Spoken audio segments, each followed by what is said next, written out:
Dieu, encore ce matin, on va venir avec un esprit d'adoration, de contemplation.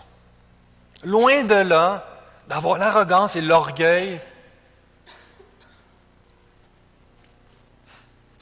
de croire que nous savons tout ce que nous avons besoin de savoir. De venir ce matin avec un esprit blasé, loin de là. Comme un petit enfant veut venir vers toi, le bon Papa céleste, et rester émerveillé par la grandeur du Dieu que tu es. Encore ce matin, nous allons découvrir, nous allons passer à travers cette série dans l'Évangile de Luc. Combien de fois on l'a lu, combien de fois on a lu des passages, mais encore aujourd'hui, émerveille-nous. On veut se laisser transformer pour ta gloire et par ton esprit. Amen.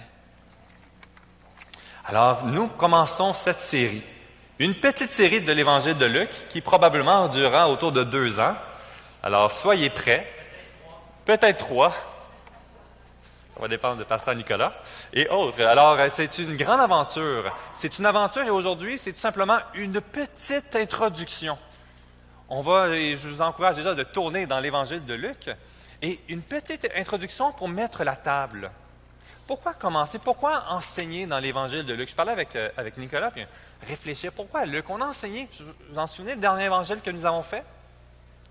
L'Évangile de Matthieu, qui a 2 ans et quelques, qui a duré pendant 3 ans, je pense aussi.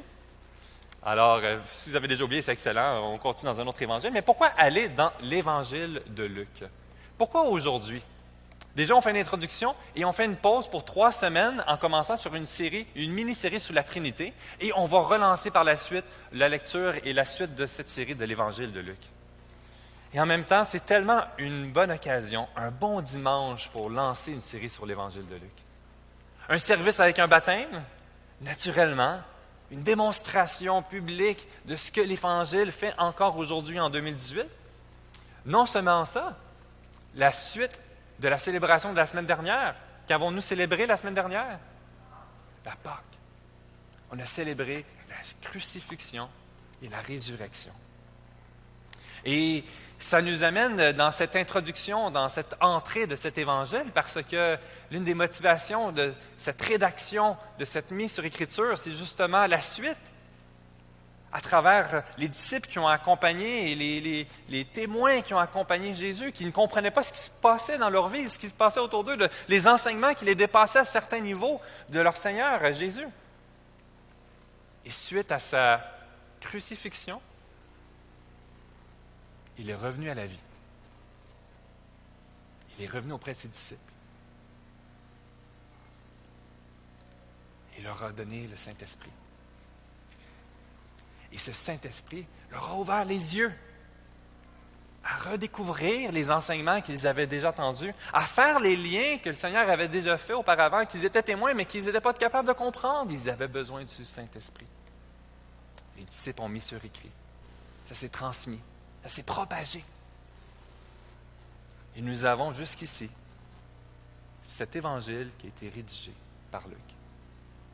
Et je trouve ça, c'est stimulant de voir justement la suite de ce qui s'est passé. Nous venons de célébrer la crucifixion et là, on va retourner et on va redécouvrir ensemble cet évangile et de comprendre, comme les disciples et les autres qui étaient témoins et qui ont été participatifs progressivement dans une période par la suite, après son ascension.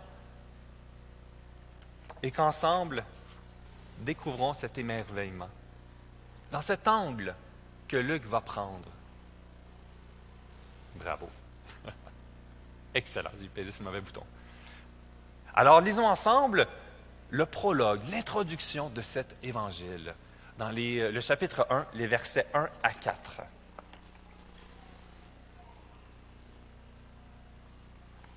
Plusieurs ont entrepris de composer un récit des événements qui se sont accomplis parmi nous, d'après ce que nous ont transmis ceux qui ont été des témoins oculaires dès le commencement, et qui sont devenus des serviteurs de la parole. Il m'a donc paru bon, à moi aussi, qui me suis soigneusement informé sur toutes ces choses dès l'origine, de te les exposer par écrit d'une manière suivie. Excellent Théophile, afin que tu reconnaisses la certitude des enseignements que tu as reçus. Et c'est ce qu'on Aujourd'hui, on va juste découvrir, survoler brièvement cet évangile et avec cette introduction que Luc nous fait. Premièrement, on va juste survoler à travers qui est cet auteur, qui est quand même intriguant. Rapidement, on peut passer outre, mais passer à côté d'un homme de Dieu. Et à travers des éléments qui vont se révéler dans le Nouveau Testament, nous aider à comprendre cet auteur qui a écrit cet évangile avec un sens et un objectif bien précis, afin d'atteindre un but. Plusieurs petits buts qui se manifestent, qui se voient dans cet évangile, et que lorsque nous allons l'étudier passage par passage, nous allons voir le sens, la direction qu'il prend. On va voir à quel point que les évangiles ensemble viennent former un tout, viennent compléter, nous rehausser un aspect, nous émerveiller par cet aspect de la divinité, de la gloire de ce Dieu qui est si bon à notre égard. Premièrement, l'auteur. Alors, naturellement, on dit c'est Luc. Mais qui est ce Luc? Intéressant parce que nulle part dans l'évangile de Luc, il se nomme, c'est anonyme, l'introduction dans laquelle il emploie. On va voir aussi dans les actes, à ce niveau-là aussi, donc qu'on attribue Luc et acte comme étant les deux lettres rédigées par Luc. Mais dès le début de la tradition, on le voit déjà, cette reconnaissance. On voit donc Irénée, qui est autour de 200 ans après Jésus-Christ, qu'il cite. De son côté, Luc, le compagnon de Paul, consignant à un livre l'Évangile que prêchait celui-ci. Ce Luc, cet homme qu'on connaît si peu, on peut découvrir des éléments de lui. Il était un compagnon de Paul. Nous voyons dans Philémon, chapitre 1, verset 24, « En même temps, prépare-moi un logement, car j'espère vous être rendu. Grâce à vos prières, Épaphras, mon compagnon de captivité en Jésus-Christ, te salue, ainsi que Marc, Aristarque, Démas, Luc, mes compagnons d'œuvre. » Luc n'était pas un témoin oculaire de Jésus, mais il était un compagnon d'œuvre de Paul. De là son introduction dans Luc, qu'il partage qu'il a été auprès des témoins oculaires pour consulter et rédiger. On le voit dans sa structure du livre en soi, et avec des éléments intéressants qui se rajoutent. Luc n'était pas un juif, mais plutôt un grec, ou un helléliste qui s'est associé à la culture grecque. Viendrait-il d'Antioche? Certains diraient que oui, d'autres restent avec un doute. Mais cet homme qui a été utilisé par Dieu a eu un ministère bien particulier, discret. On voit ici, dans 2 Timothée 4,11, « Viens, Paul qui parle encore, au plutôt vers moi, car Démas m'a abandonné par amour pour le siècle présent. Il est parti pour Thessalonique, Crescens est allé en Galatie, Tite en Dalmatie, Luc seul est avec moi. » Cet homme qui n'était pas juif, qui n'avait pas été témoin oculaire de la vie de Jésus, mais qui était un compagnon d'œuvre de l'apôtre Paul, a été participatif dans son ministère. À travers les épreuves, il n'a pas fui, il n'a pas renié la foi, mais il est resté même à un moment donné seul auprès de Paul lorsque les autres avaient quitté. Lorsque là, on a fait la série dans Hébreux, on parle des hommes, des héros de la foi. Et il y a des éléments intéressants de découvrir de ce Luc. Cet homme discret.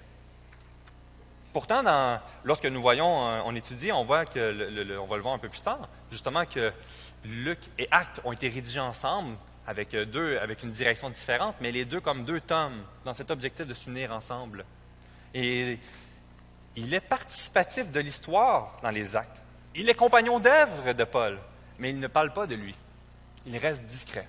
Timidité, humilité, mais il est discret. Mais le « nous » est souvent employé. Cet homme que Dieu utilisera pour rédiger, mettra à cœur afin de composer ses écrits. On peut le voir dans les actes, la quantité de « nous » qui revient. On voit dans Acte 16, lorsqu'il parle du ministère de Paul, par exemple dans les versets 10 à 17, le nous est continuellement utilisé en s'affiliant à Paul et les autres qui étaient ensemble. Je ne l'ai pas mis parce que c'était tellement long. Mais vous allez voir continuellement. C'est toujours moi et avec Paul et les autres ensemble. Sans mettre l'accent sur lui nécessairement, mais parce qu'il était témoin, il était présent. Qui est donc ce Luc? Souvent, on dit Luc, le médecin. Certains s'astinent un petit peu sur cette position, mais plusieurs éléments sont irréfutables qu'il semble bel et bien être le médecin. On peut voir aussi l'historien, mais aussi pasteur, un aspect de berger, un aspect au niveau de la théologie, de la doctrine, théologien. Et on va le découvrir ensemble, ce Luc. Premièrement, le médecin. C'est intéressant, on le voit ici dans Colossiens 4, 14, qui dit tout simplement, Luc, le médecin bien-aimé, vous salue ainsi que Démas. Alors, ce n'est pas Luc qui va se présenter comme ça, mais on va voir Paul qui va le reconnaître comme étant un médecin. On le voit aussi dans la tradition que dès le début, on le reconnaît comme étant un médecin. Et ça va influencer aussi son écrit dans l'Évangile de Luc. On va le voir, son aspect médical qui ressort naturellement. Par exemple, Luc chapitre 4, verset 38. En sortant de la synagogue, il se rendit à la maison de Simon. La belle-mère de Simon avait une violente fièvre. Et ils le prièrent en sa faveur. Et dans ce passage-là, il met un accent encore sur l'état physique de la maladie.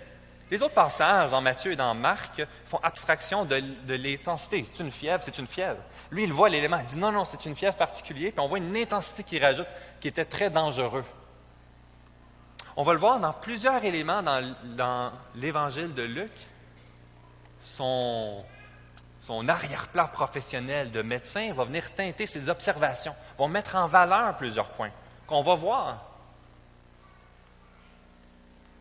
Et lorsque nous constatons quand on compare les autres évangiles, on voit naturellement l'aspect de l'humanité de Jésus, l'aspect corporel, l'aspect des guérisons, les guérisons physiques, la guérison spirituelle. Ces choses-là viennent l'émerveiller et il en parle beaucoup plus que les autres évangiles. Et c'est normal, étant un médecin lui-même. Mais non seulement médecin, il est aussi un historien. Et c'est assez évident, juste en lisant son introduction, son prologue, retournons ensemble, la façon qu'il rédige, unique en son sens. Quand il dit dans le chapitre 1, plusieurs ont entrepris de composer un récit des événements qui se sont accomplis parmi nous, d'après ce que nous ont transmis, ceux qui ont été des témoins oculaires, dès le commencement et qui sont devenus des serviteurs.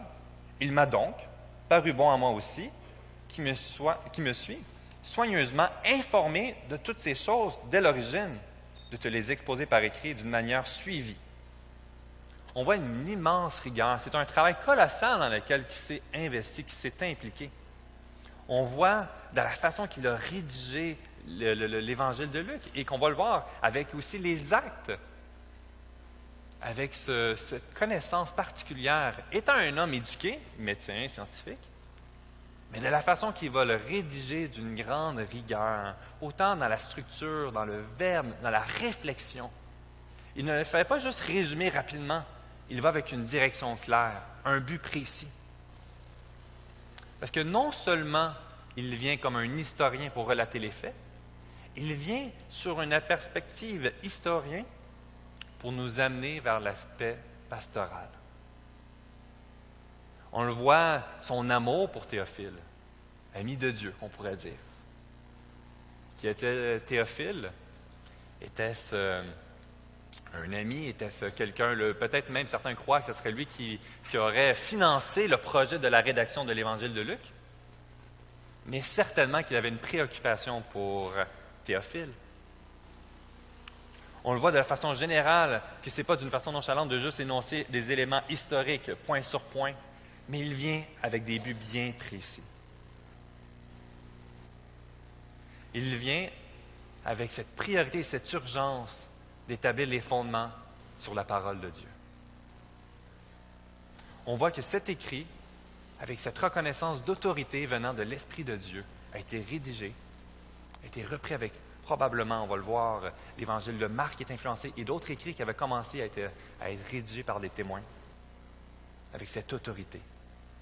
Que d'ailleurs, Paul le dit clairement dans 2 Timothée 3,16, toute écriture est inspirée de Dieu et utile pour enseigner, pour convaincre, pour corriger, pour instruire dans la justice.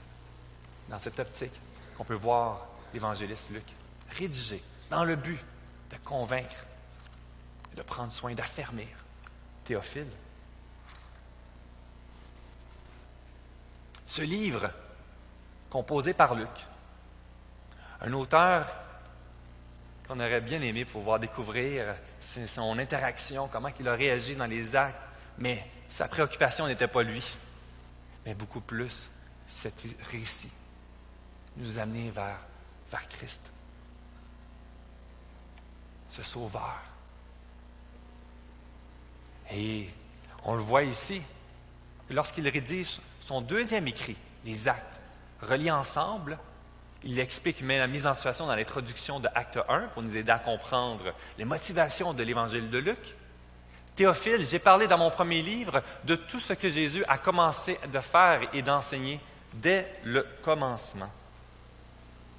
Ces deux livres qui on pourrait les voir comme étant un seul, mais deux tomes avec chacun. Le tome 1 qui aborde le thème de la vie de Jésus jusqu'à son ascension, et le tome 2 qui reprend l'ascension puis continue pour démontrer toute l'œuvre du Saint-Esprit, l'établissement de l'Église locale. Mais on voit son influence, et même ce que je vous encourage, c'est qu'à travers la lecture que nous ferons dans les prochains mois de l'Évangile de Luc, mais de continuer avec ces lunettes dans les actes, et de voir que ça revient à plusieurs points. Son fardeau, son cœur, et là, il revient continuellement. Et on va le voir dans les buts par la suite. Ce livre est particulier dans plusieurs points. C'est un non-juif. Il rédige à un grec. Avec cette perspective d'aider à comprendre le grec qui pourrait être confus dans certains éléments. Il met des bases, des fondations. Il met l'accent, influencé par étant un médecin, à travers les différentes guérisons, prophéties qui se produisent. Les miracles qui se sont manifestés dans la vie de Jésus. Plus de 20 miracles sont soulevés par Luc. Et la grande majorité sont des guérisons physiques. C'est lui, dans les évangiles, qui va le faire le plus ressortir. Lorsqu'on va faire le survol de cet évangile, il y a un élément qui frappe, c'est tout le temps qu'il va mettre dans son évangile sur la marche de Jésus vers Jérusalem. Marc, étant probablement ce que nous pensons le premier évangile dans lequel que Luc se serait influencé avec les autres origines, Marc, lui, prend un chapitre pour parler de la marche de Jésus vers Jérusalem. Matthieu, lui, va en faire 2. Luc va consacrer 10 chapitres. Et c'est intéressant, à travers la marche de Jésus. On va voir le pourquoi. On va s'arrêter ensemble dimanche après dimanche et découvrir de la façon que Jésus a marché jusqu'à Jérusalem. Ce Dieu d'amour qui a tout accompli. Plusieurs choses reviennent et reviennent et reviennent. Prenons le temps, non seulement d'en prendre conscience, et lorsqu'on va étudier les prochains chapitres, semaine après semaine, mais de ne pas perdre notre émerveillement, de ne pas perdre notre passion, et continuellement de persévérer à se laisser enseigner par Dieu. Pourquoi? Quel est le but? Quel est le but de cet évangile? Eh bien, Luc, dans sa clarté, dans sa direction, le dit en commençant, aussi simple. Luc, dans le chapitre 1, vers la fin du 3 jusqu'au 4, il dit clairement « Excellent Théophile, afin que tu reconnaisses la certitude des enseignements que tu as reçus. » Super. Je cherche mon verre d'eau. Je ne l'ai pas renversé. Alors, communique ici, loin de là d'être juste un ramassis de connaissances et d'éléments d'historique, afin que tu reconnaisses la certitude des enseignements que tu as reçus, Théophile. Ce livre a été écrit pour Théophile, mais non seulement pour lui.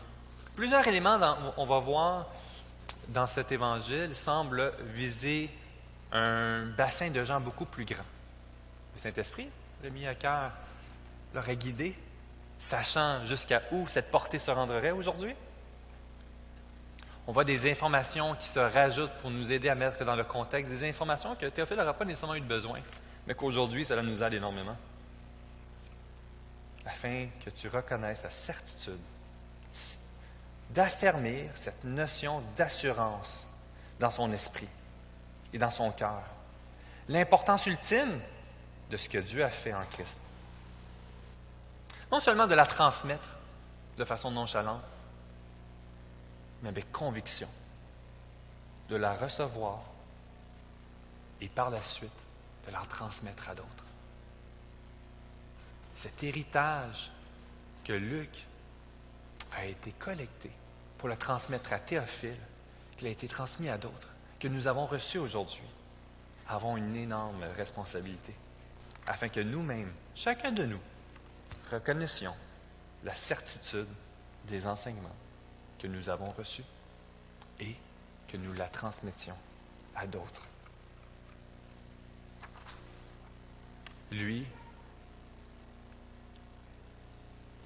Luc, qui a été éprouvé, probablement, qui a vu son compagnon d'œuvre, bien-aimé Paul, éprouvé en prison. Ce qu'il aurait écrit même durant la période que Paul était emprisonné, fort probablement.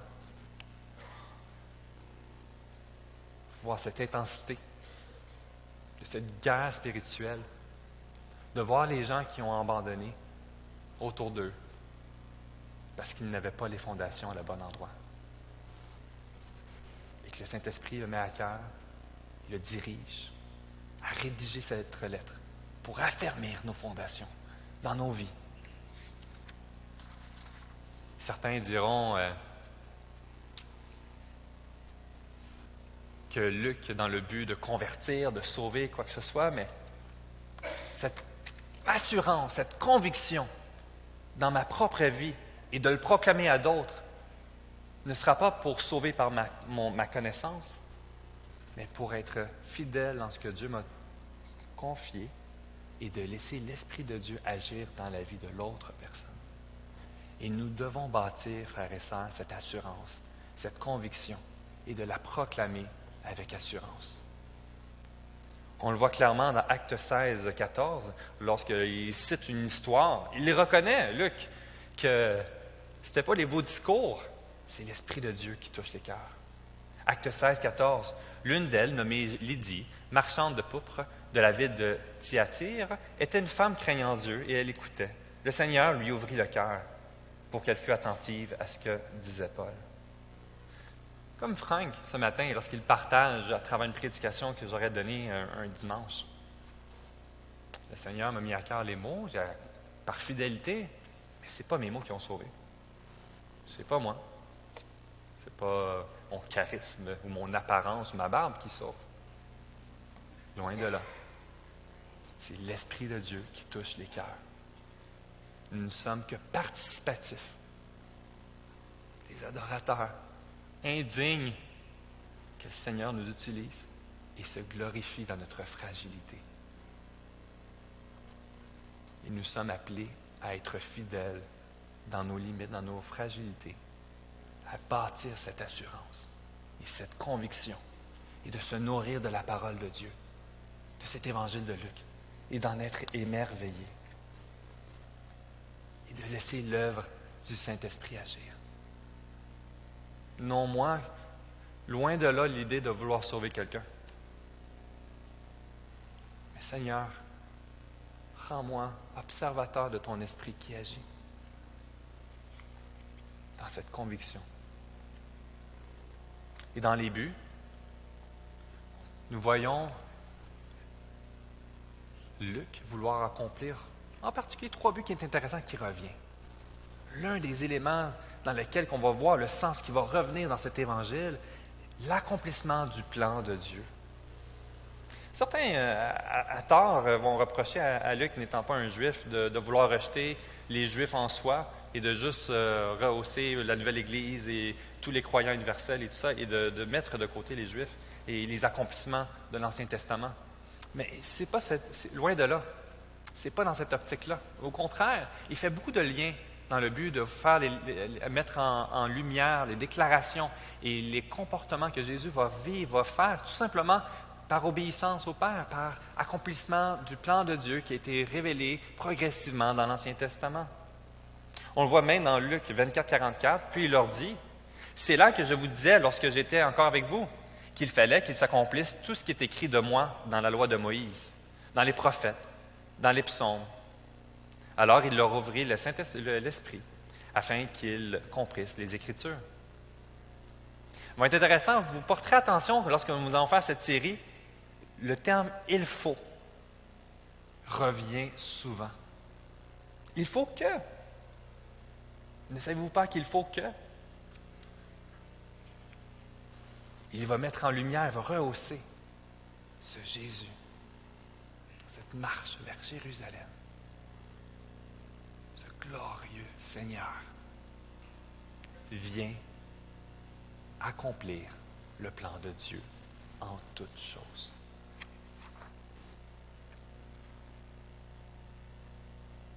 La référence. Mais aussi le salut du monde. Cet évangile, dans cette sélection, est intéressant. Naturellement, nous faisons une série reliée avec ce qu'on veut partager dans la réunion annuelle, ce désir de vouloir mettre plus d'énergie encore, mettre en avant, à faire ce pas de foi, de ne pas accepter l'état spirituel en banalisant notre responsabilité auprès des gens autour de nous.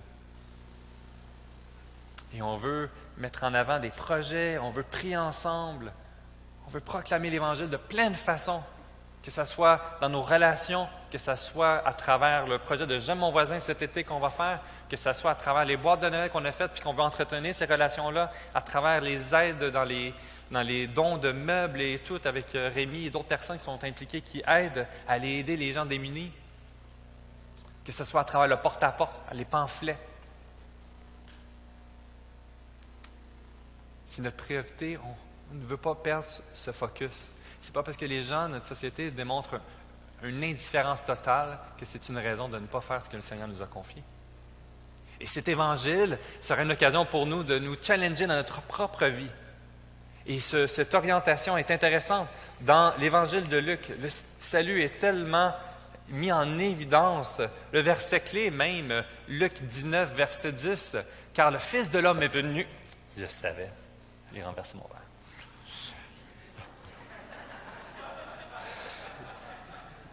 Et bon.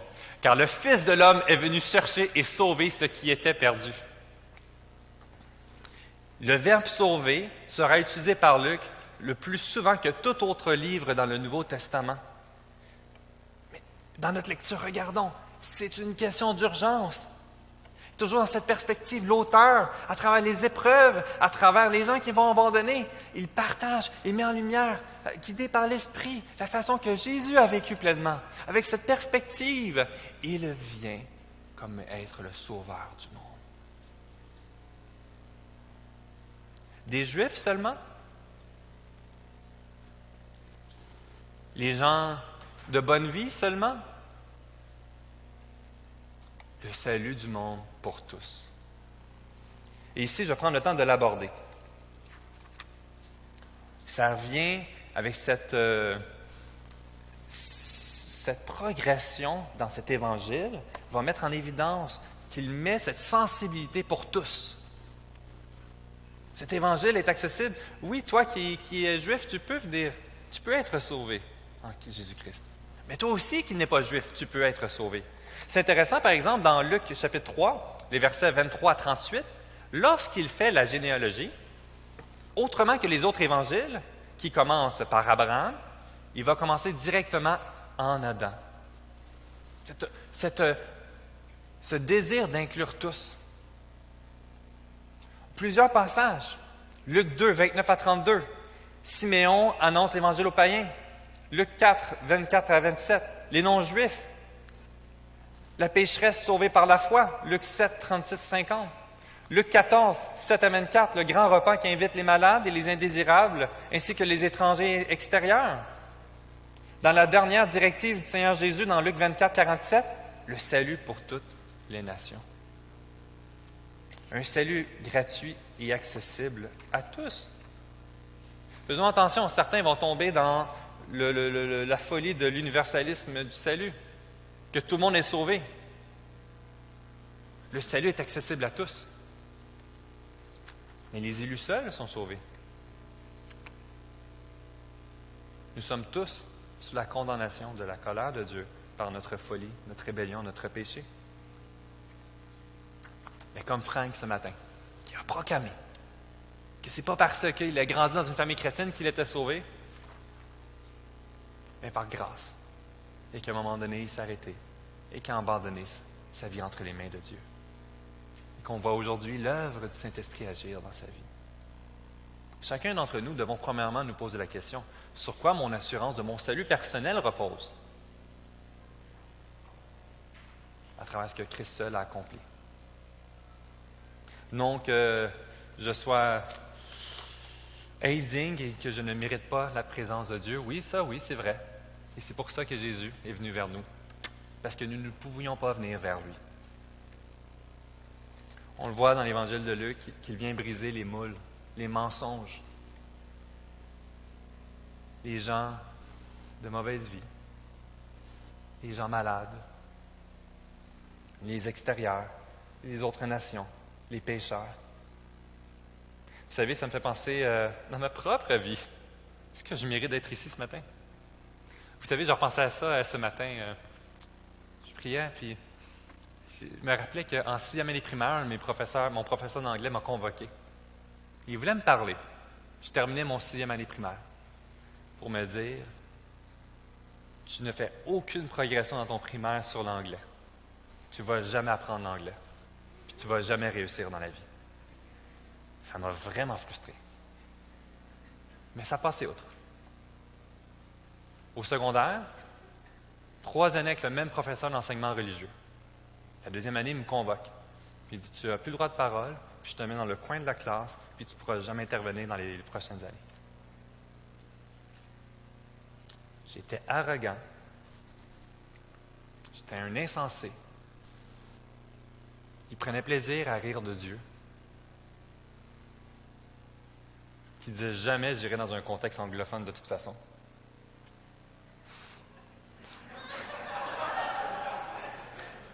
L'humour de Dieu vient prendre des gens immérités, faibles, et notre force est en lui seul. Et si je suis ici ce matin, c'est par la grâce de Dieu et pour sa gloire. Si nous sommes ici ce matin et que nous le célébrons, c'est par grâce de Dieu et pour sa gloire. Ensemble, dans cet évangile, rappelons-nous, nous-mêmes, nous sommes tous immérités. Et Dieu est venu vers nous. Rappelons-nous, lorsque nous regardons les gens autour de nous, comment que le Seigneur est venu nous chercher. Rappelons-nous comment nous étions avant. Développons cette culture d'amour, cette préoccupation pour le salut de tous, sans distinction. Qu'importe la langue, la couleur de peau, l'état social. Cherchons les élus. Car l'heure arrive. Le Seigneur va venir nous chercher. Et nous nous demanderons ce que nous avons fait. Avons-nous été fidèles en ce que Dieu nous a confié? Et pour terminer, relisons cet évangile dans cette découverte. Et ce Théophile, c'est moi, c'est toi. Soyons affermis. Affermissons-nous dans sa parole et proclamons-la avec assurance, au détriment de ce que les gens peuvent penser. Que ce soit à contre-courant de ce que la société pense, croit, déclare. À quoi bon? Soyons préoccupés de la gloire de Dieu. Et avançons dans cette marche auprès du Seigneur Jésus, avec un esprit d'adoration, d'émerveillement. À Dieu soit la gloire Prends-nous des êtres indignes et glorifie-toi, Seigneur Dieu. Prions. Seigneur Dieu, encore aujourd'hui, on vient vers toi, loin de là, avec arrogance, loin de là, avec un esprit de vantise, mais humilité. Seigneur Dieu, j'ai besoin de toi encore aujourd'hui.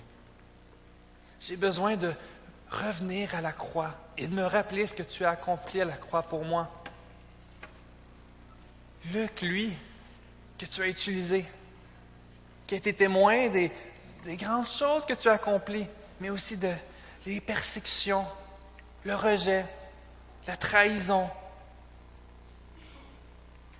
n'a pas produit en lui le découragement de la fuite, mais au-delà, au contraire, de mettre sur écrit et de proclamer à tous, tu es le Seigneur. Sois le Seigneur de nos vies. Et lorsque je le reprends, ne me permets pas que je reste dans ma folie trop longtemps, mais que je me fléchisse les genoux à nouveau. Pour ta gloire seule.